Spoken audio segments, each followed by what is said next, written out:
నమస్తే welcome to V3 news లక్ష్యం సమాజం నేను పర్వీన్ ముందుగా సంక్రాంతి శుభాకాంక్షలు ఇప్పుడు హెడ్లైన్స్ చూద్దాం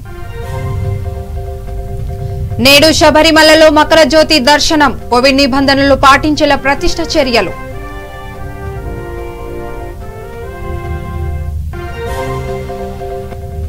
కోల్కతాలో భారీ అగ్ని ప్రమాదం భారీ శబ్దాలతో పేలులు అదుపులోకి రాని మంటలు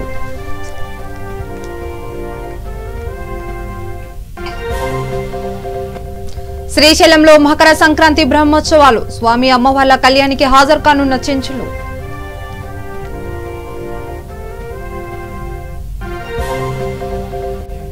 అనంతపురం జిల్లాలో విషాదం సంక్రాంతి జాతరకు వచ్చి ఓ యువకుడు మృతి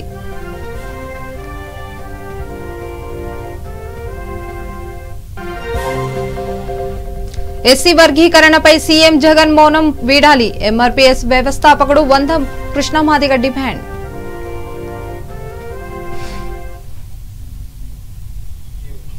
డీటెయిల్స్ లోకి వెళ్దాం అయ్యప్ప స్వామి భక్తులకు ఎంతో పవిత్రమైన మకర జ్యోతి దర్శనం సంక్రాంతి రోజున లభించనుంది ఈ సంక్రాంతి సందర్భంగా అయ్యప్ప సన్నిధానాన్ని తిరువనాభరణం ఊరేగింపు చేరుకునుంది దేశవ్యాప్తంగా కొన్ని లక్షల మంది అయ్యప్ప స్వామి భక్తుల సంక్రాంతి పండుగ రోజు శబరిమలకు వెళ్లి ప్రత్యక్షంగా మకర జ్యోతిని దర్శించుకోవాలని ఆశపడ్డారు మకర జ్యోతిని వీక్షించి తరలించేందుకు పెద్ద సంఖ్యలో భక్తులు శబరిమలకు చేరుకుంటున్నారు అయితే ఈ ఏడాది కరోనా నేపథ్యంలో ఆలయ అధికారులు శబరిమలలో కోవిడ్ నిబంధనలు కఠినంగా అమలు చేస్తున్నారు శబరిమలకు వచ్చే భక్తులు కోవిడ్ నెగటివ్ సర్టిఫికెట్ తీసుకుని రావాలని సూచించారు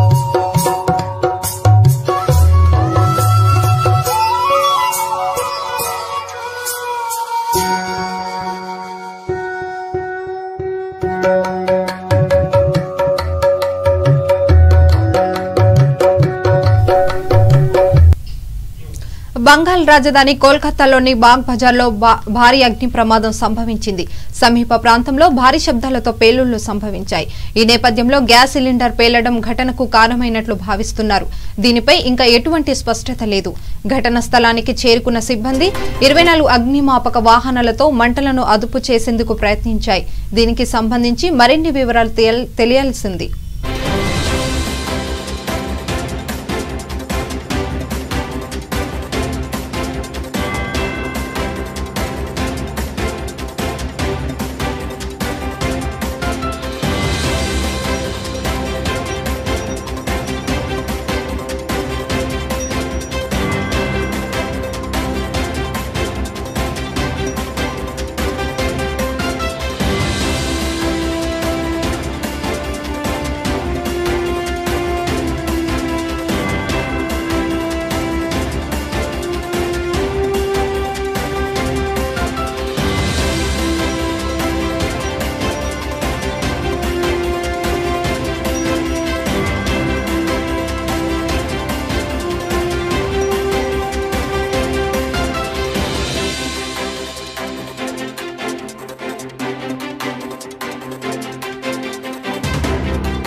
శ్రీశైల మహాక్షేత్రంలో మకర సంక్రాంతి బ్రహ్మోత్సవాలు వైభవంగా జరుగుతున్నాయి మూడో రోజు ఉత్సవాల్లో ప్రధాన అర్చకులు ఉత్సవమూర్తులకు షోడోపచార పూజలు నిర్వహించారు సాయంత్రం స్వామి అమ్మవార్లు నంది వాహనంపై భక్తులను కటాక్షిస్తారని ఆలయ అధికారులు చెప్పారు నేడు రాత్రి నిర్వహించనున్న స్వామి అమ్మవార్ల కళ్యాణానికి పరిసర ప్రాంతాల నుంచి సుమారు 150 చెంచుగూడెల నుంచి చెంచులు హాజరు కానున్నారు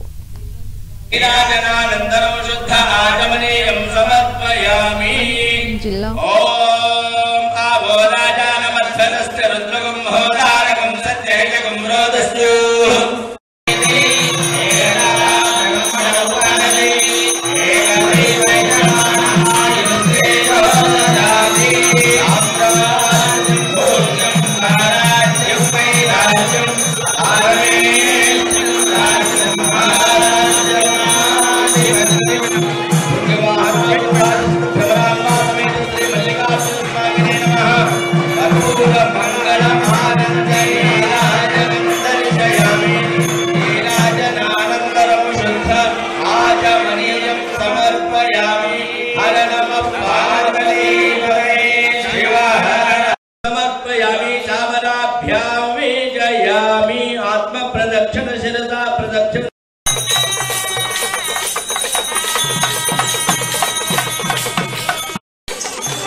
जगाटवे नमो नमः शवेता आशवे जगाटवाशवे जातिराय जिराय दाशवाशवे जातिराय जातिराय जिराय जातिराय जातिराय जातिराय जा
అనంతపురం జిల్లా ముదిగుబ్బ మండలం అడవి బ్రహ్మణపల్లి తండాలో విషాదం చోటు చేసుకుంది.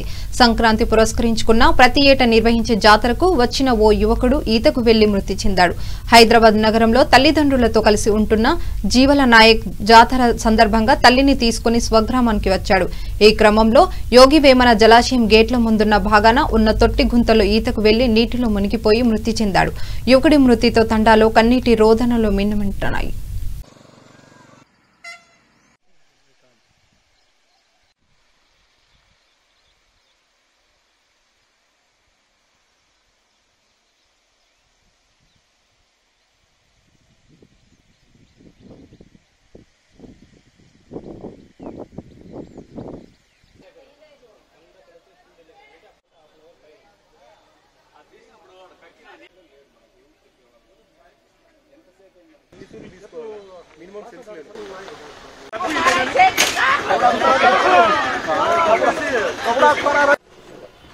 అనుమానం ఉందా?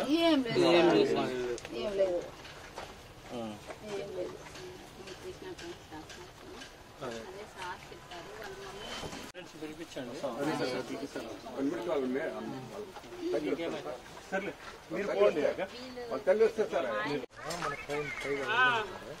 కురాలపల్లి నెంబర్ ఏమన్నా ఉందా?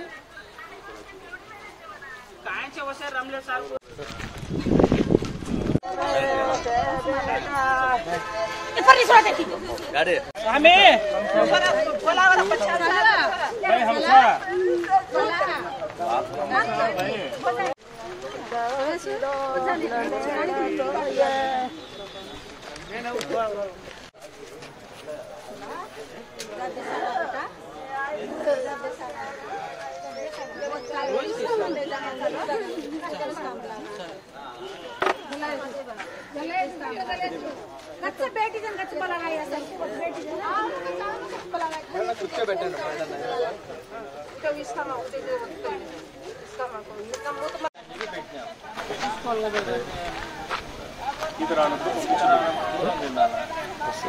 ఉండాలి పేరెంట్స్ కూడా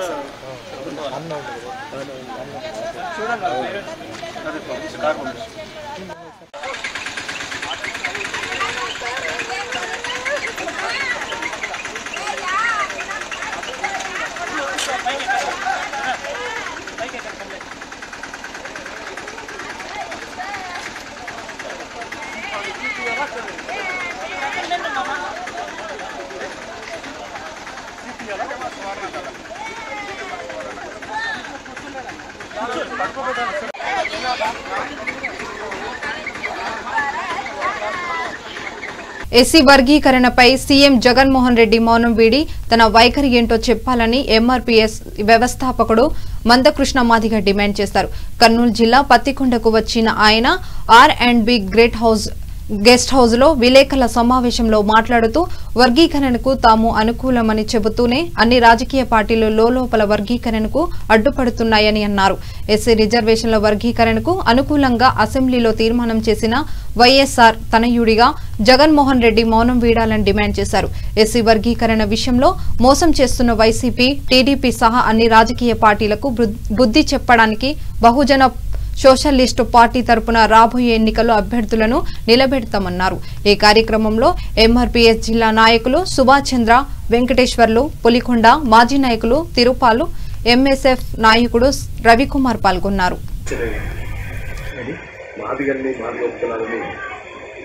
అన్ని రాజకీయ పార్టీలు ప్రధానంగా జాతీయ పార్టీలలో పడుతున్న వాళ్ళు కాంగ్రెస్, బీజేపీలు మేము వేసుకుంటాం.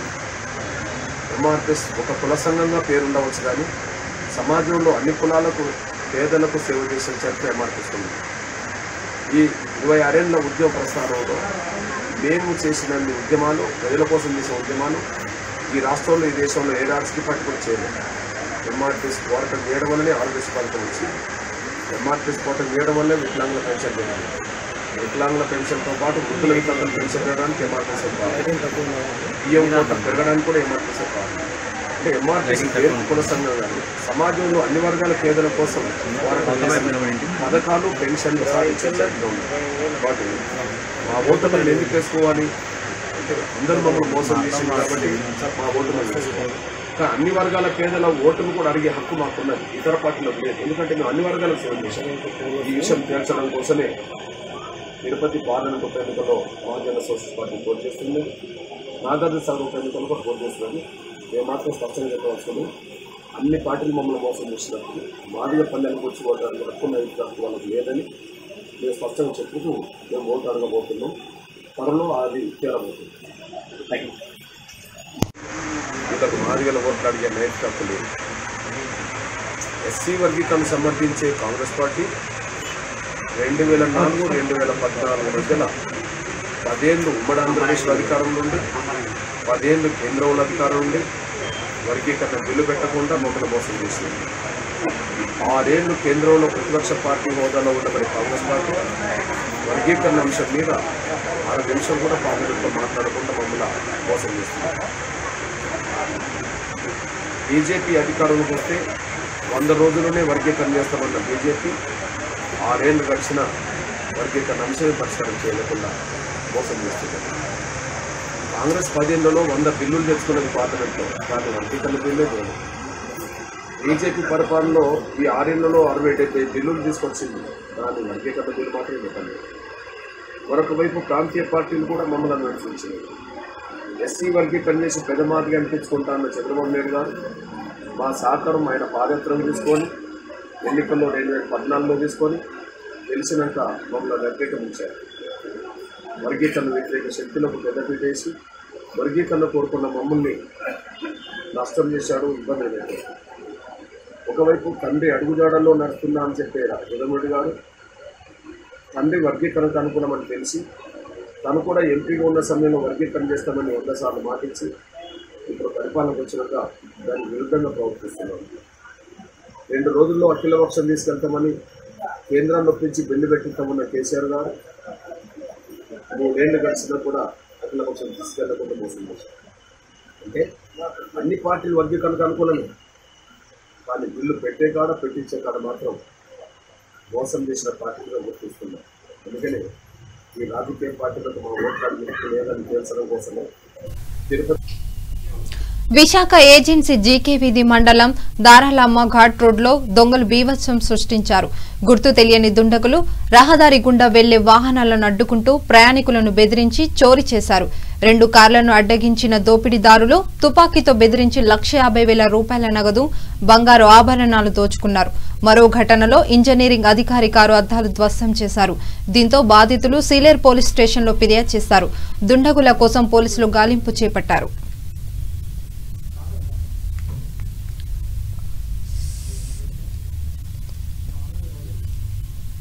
తూర్పుగోదావరి జిల్లా కిల్లంపూడి మండలం దొరగారి మైదానంలో నిర్వహించిన కోళ్ల పందాల్లో ఉద్రిక్తత చోటు చేసుకుంది.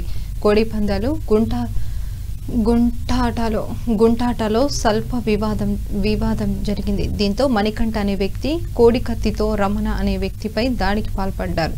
ఈ ఘటనలో తీవ్రంగా గాయపడ్డ రమణిని ఆసుపత్రికి తరలించి చికిత్స అందిస్తున్నారు.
అడ్డు పెట్టడం వల్ల కారు పెట్టడం వల్ల మాపై ఒకేసారి నాటు తుపాకీలతో రాడ్లతో కత్తులతో దాడి చేయడం జరిగింది. అయితే అదృష్టం వల్ల మేము కారు రివర్స్ చేసే టైంలో కారు అద్దాలంతా కూడా ధ్వంసం చేయడం జరిగింది. అయితే మేము రివర్స్ చేసి గుడి దగ్గరికి వెళ్ళడం వల్ల మేము ప్రాణభయం నుంచి బయటపడడం జరిగింది. ఇంతటితో ఇది ఆగకుండా పోలీసుల వారు కూడా ఇలాంటి విషయాలు మళ్ళీ తిరుగు ప్రయాణం ఆగకుండా చూస్తారని మాకు కోరుతున్నాము. ఎందుకంటే ప్రయాణికులు ఎంతోమంది నైట్ పూట వెళ్ళడం రావడం జరుగుతున్నాయి. వాళ్ళన్నింటి సురక్షితం కావాలంటే వీటన్నింటికి అరికట్టాలంటే పోలీసు వారి ద్వారా ఒకటే మార్గము. సో పోలీసు వారు కూడా వీటిని ఘాటుపై దృష్టి పెట్టి ఇలాంటివి మళ్ళీ పునరావృతం కాకుండా చూడాలని కోరుతున్నామండి. అంటే నాకు విషయం వస్తూ ఆపారు అంతే కదా, లేకపోతే అలా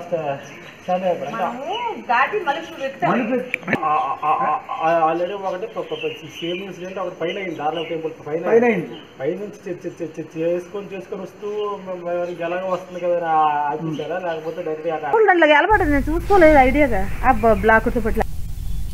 తూర్పుగోదావరి జిల్లా కిర్లంపూడి మండలం దొరగారి మైదానంలో నిర్వహించిన కోళ్ల పందాల్లో ఉద్రిక్తత చోటు చేసుకుంది.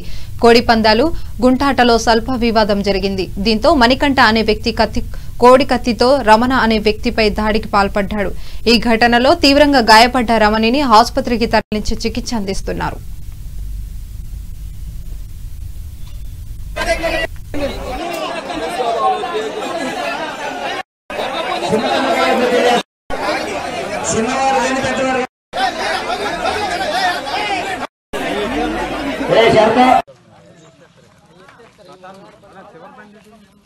అది ఉన్నాడు వచ్చాడండి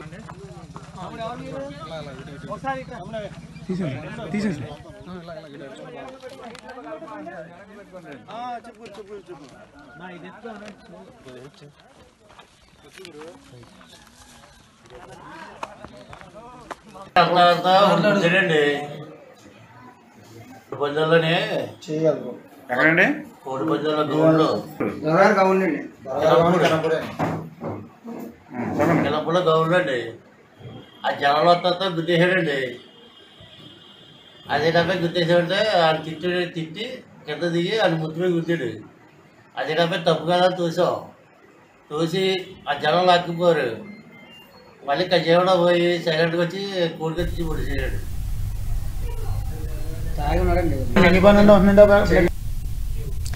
నెల్లూరు నగరంలోని ఏసీ నగర్ పరిధిలోని రామ్నగర్ వద్ద ఓ మోటార్ బైకును గుర్తు తెలియని వ్యక్తులు తగలబెట్టారు. బైకు యజమాని పోలీసులు ఫిర్యాదు చేయడంతో బాలాజీనగర్ ఎస్ఐ అంకమ్మ సంఘటన స్థలానికి వచ్చి పరిశీలించారు. భోగి పండుగ రోజు మోటార్ బైకును తగలబెట్టడం స్థానికంగా కలకలం రేపింది.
ఇప్పుడు బులెటిన్లోని మరోసారి హెడ్లైన్ చూద్దాం. నేడు శబరిమలలో మకర జ్యోతి దర్శనం, కోవిడ్ నిబంధనలను పాటించేలా పట్టించిన చర్యలు.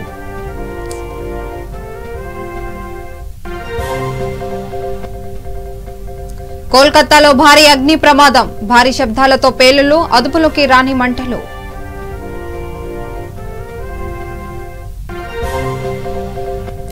శ్రీశైలంలో మకర సంక్రాంతి బ్రహ్మోత్సవాలు, స్వామి అమ్మవార్ల కళ్యాణానికి హాజరు కానున్న చెంచులు.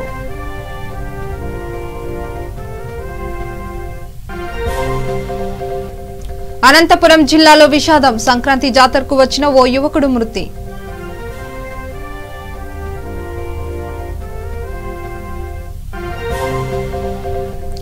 ఎస్సీ వర్గీకరణపై సీఎం జగన్ మౌనం వీడాలి, ఎంఆర్పీఎస్ వ్యవస్థాపకుడు మందకృష్ణ మాదిగ డిమాండ్.